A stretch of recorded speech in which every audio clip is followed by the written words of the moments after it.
My name is Reverend Christopher David Kanyenda, lead pastor, Sonkamanga CCP, Area 1, Lilongwe, Super Force.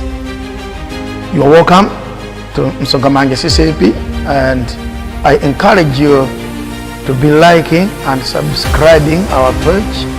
We are on Facebook and YouTube, Twitter, and other avenues. Once again, you are welcome. Thank you. Ndipo Yesu anayankha nati, ndiwe wodala Simoni ba Yona, pakuti thupi ndi mwazi sinakuululira ichi, koma Atate wanga wakumwamba. Ndiponso ine ndinena kwa iwe kuti iwe ndiwe Petro, ndipo pa thanthwe ili ndidzakhazika mpingo wanga, ndipo makomo a dziko lakufa sadzaulaka uwo. Verse 19. Ndidzakupatsa mafungulo a ufumu wakumwamba, ndipo chimene ukamanga pa dziko lapansi chidzakhala chomangidwa kumwamba, ndipo chimene ukachimasula pa dziko lapansi chidzakhala chomasulidwa kumwamba. Pamenepo analamulira ophunzira kuti asauze munthu kuti iye ndiye Khristu. Kuyambira pamenepo Yesu anayamba kuwalangiza ophunzira ake kuti kuyenera iye amuke ku Yerusalemu kukanzunzidwa zambiri ndi akulu ndi asembe akulu ndi alembi, ndi kukaphedwa ndi tsiku lachitatu kutukuka kwa kufa.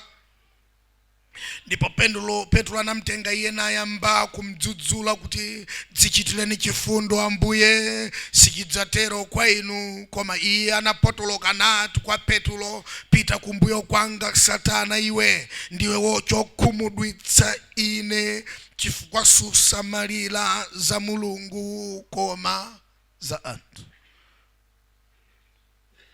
Kunena kwina Yesu ali kunena kuti sungandiretse kulowa mu winter season, mmene anthu ambiri sangafune kulowamo, popeza mu winter the northern hemisphere dzuwa limapita, dziko limapita kumbali, ndipo dziko limakhala ndi weather ya hadi yozizira kotheratu.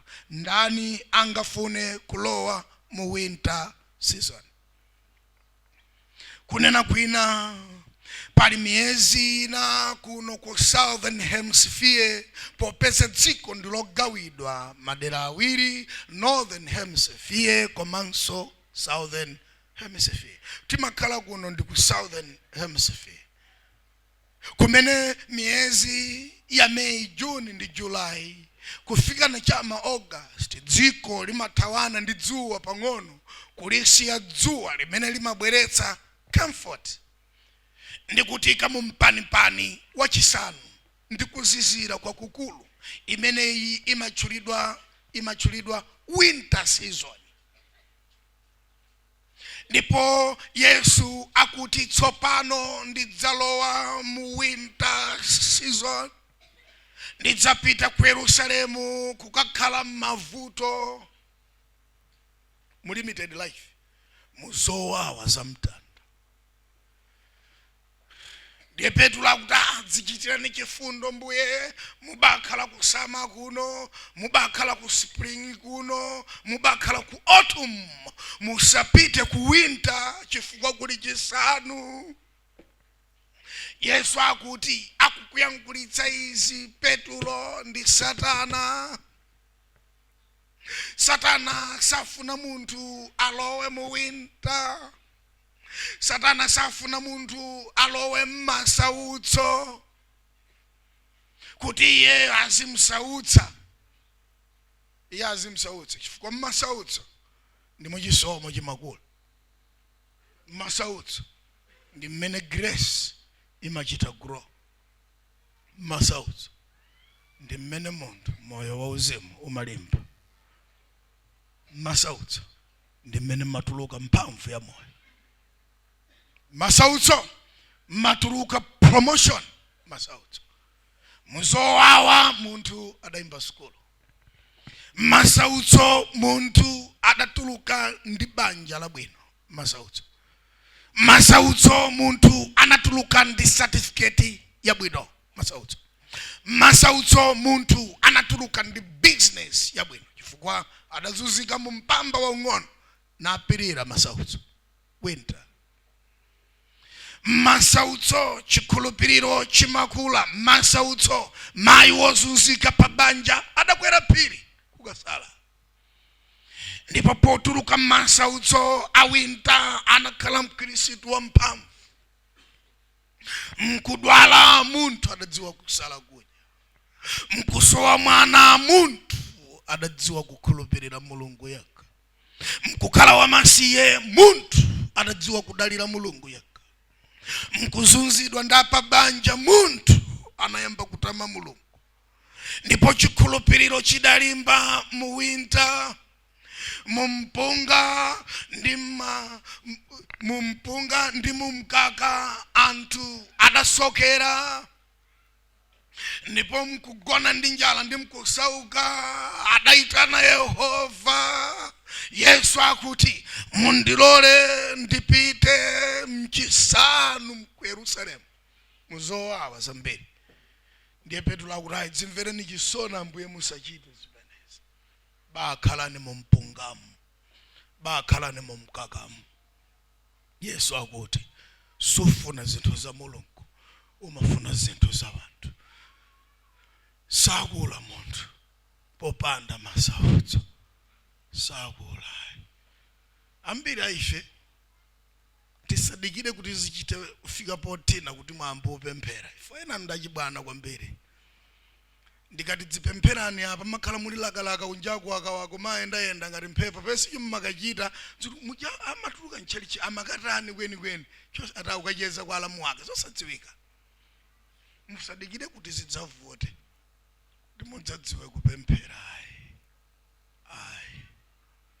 Yesu alikudziwa kuti adzatuluka mu winter kumayendera kulowamo. Ndiye Petro alikukaniza zimenezi. Ndine ndimati ukadati chitanji Petro Yesu akadakana kulowa mmasautso. Ukadati tanife anthu ochimwa ndi olephera amene tidalibe moyo pa ife tokha zathu nyimbo zomwezi kwathu nkulalikira komweku athu majekete omwewa koma chobisala cha chipulumutso chili mdzanja la mwana wankhosa. Ukadatirani Petro ife poti ife athu akadankhala maluso omwewa basi matalenti basi popanda chabwino popanda chipulumutso. Pamene Yesu anena kuti ndiwe chotchinga Petro ndiwe chokhumudwitsa. Ndimuja Yesu adalowa mu Yerusalemu. Ndipo polowa Yesu mu Yerusalemu tsiku lolowa mukakawerenga kutsogoloku mukumva alikulira Yesu pa chipata cha Yerusalemu.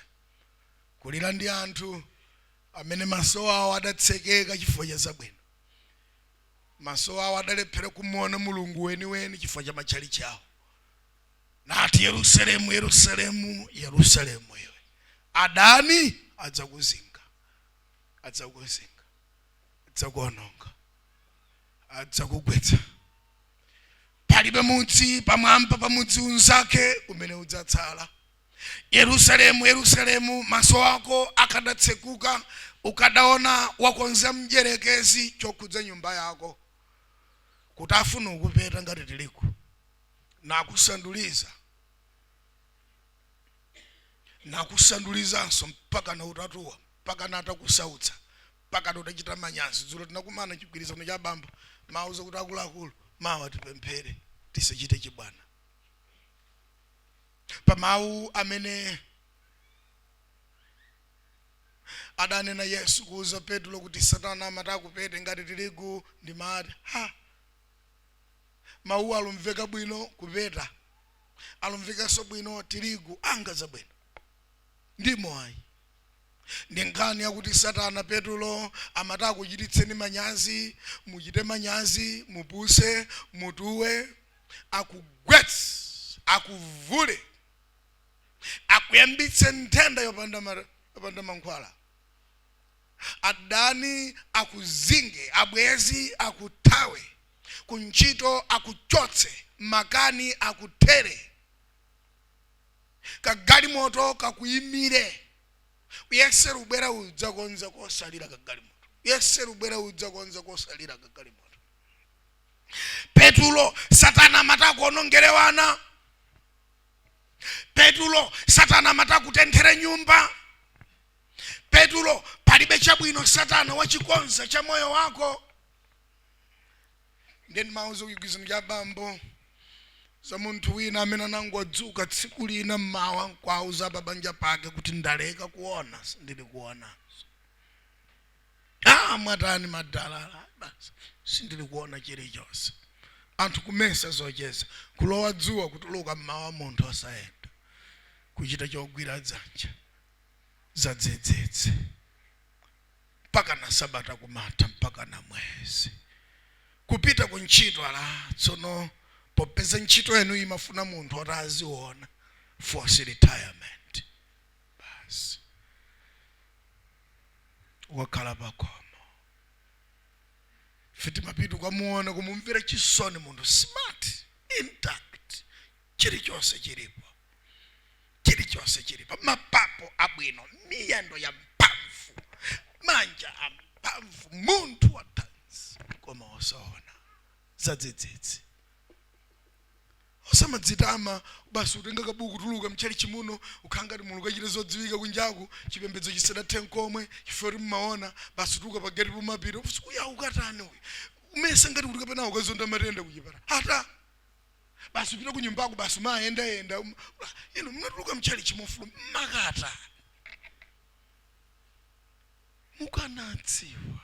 Yesu akuti Petulo, Petulo, Satana amata kupeteni ngati tirigu. Ndachita chokupempherera kuti upitirize umaoneke ngati uluonekera musizikadakhala bwino. Ndiye Yesu polo mu Yerusalemu ali kudziwa kuti ngati sindilowa mu winter kulebeza bwino, ndiye ana mu Yerusalemu ndipo anamugwira, ndipo mugwirawo sadawayankha. Ndipo pofuna magwira wena adawauza kuti mufuna ndani. Tufuna Yesu alalekeni awazipita. Ndini ndadamchita zimene akadamchitazo, namzuza zimene akadatera mpaka napamtanda. Ndipo muwinta Yesu pakukhala pamtanda ali kutenga mphamvu zonse, ali kutenga ulamuliro wonse. Muzowawa ndimo mutuluka mphamvu, muzowawa ndimo mutuluka business, muzowawa ndimo mutuluka banja labwino, muzowawa ndimene mutuluka certificate zabwino, muzowawa ndimene mutuluka chizungu chabwino pakamwa, muzowawa ndimene mutuluka nyumba zabwino, muzowawa ndimene mutuluka magalimoto abwino.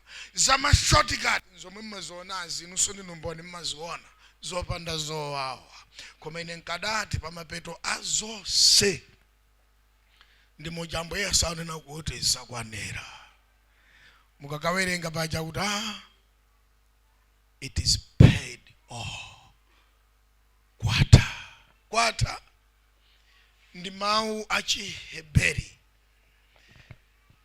amene amanena amatanthauza kuti ndapereka, mawu pa Chigiriki amene amatanthauza kuti msonkho ndakhoma wonse. Pakati pa Giriki munthu akakhoma msonkho amampatsa kastika koulula kuti akamayenda mudziwe kuti adakhoma msonkho. Ndiye ukapereka pang'ono amakupatsa kastika koulula kuti udakhoma pang'ono. Agirikiwo mchikhalidwe chawo ankadziwa ngati muje mumadziwira inu anthu amma office osiyana-siyana malingana ndi nyota zawo ku prison, ku army ndi ku police. Madzi anu akaja madziwana kuti chingwe icho chiulula kuti asadafike pakuti. Chingwe wokoleka pa malayacho chiulula kuti adafika pakuti. Anu akaja madziwana. So mu dziko la Greek ukakhoma wose msonkho amakupatsa katagi kolembedwa kuti kwatha. Mchiyankhulo chawocho ndiko kuti msonkho ndidakhoma wose. Ndipo pamwamba paja pa Calvary mu winter mu Nyengoya Chisanu Yesu akuti kwatha na ndapereka zonse. Amen. Ndapereka zonse. Palibe chatsala. Ndi pamene amati Mulungu wanga, Mulungu wanga, Mulungu wanga, where are you now? Where are you now? It's too much. It's too much. Enough is enough. I have suffered so much that why have you forsaken me until now? Ndimoja kumwamba kudayimirira. Ndipo Michael kazembe wa nkhondo adatumidwa kagwetseni switch ta pa dziko mdima. Gabriel adatumidwa kapondeni landmine ba pa dziko chivomezi. Chisalu cha mkachisi kung'ambika. Zaperekedwa zonse.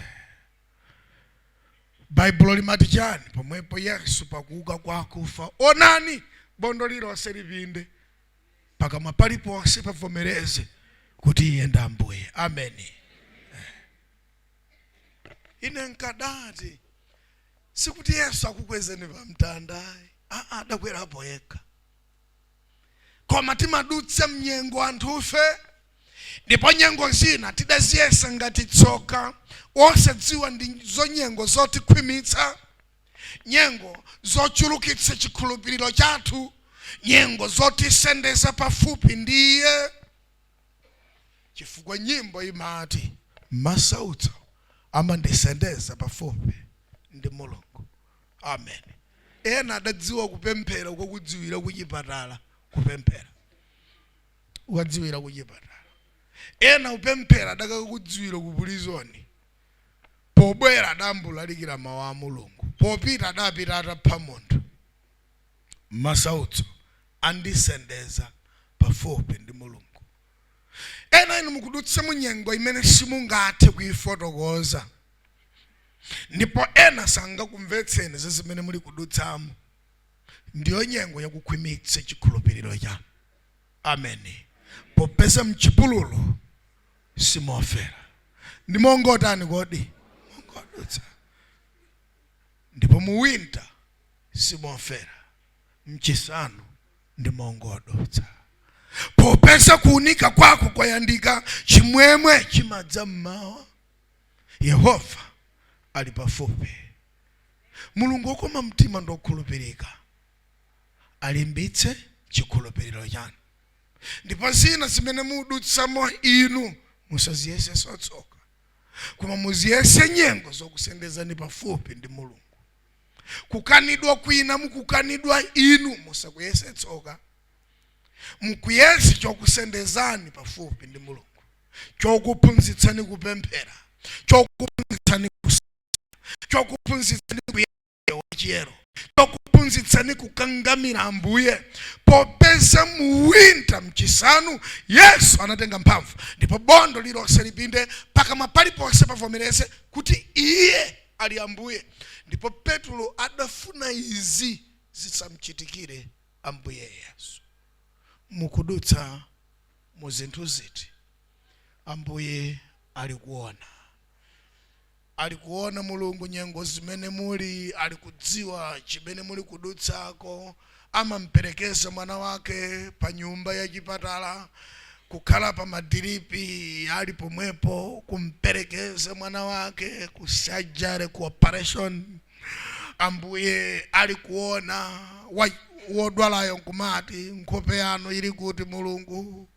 Ulendo wa operation ine uno muli kuti Yehova. mawu yotsitsawo, sunga Israeli sagona tulo. Ndiri kudziwa zimene uli kudutsamo, ndiri kudziwa za banja lako, ndiri kudziwa za wana wako, ndiri kudziwa za umphawi wako, ndiri kudziwa za thanzi lako, ndiri kudziwa udutsamo iwechi. Pamapeto azonse Mulungu sadaluzapo nkhondo, iye apambana nkhondo zonse. Amen. Thank you so much for liking, subscribing, and thank you so much for being part of Nsokamanja CCP. Thank you so much for watching. Keep watching, keep liking, keep subscribing our page. You are blessed. Thank you.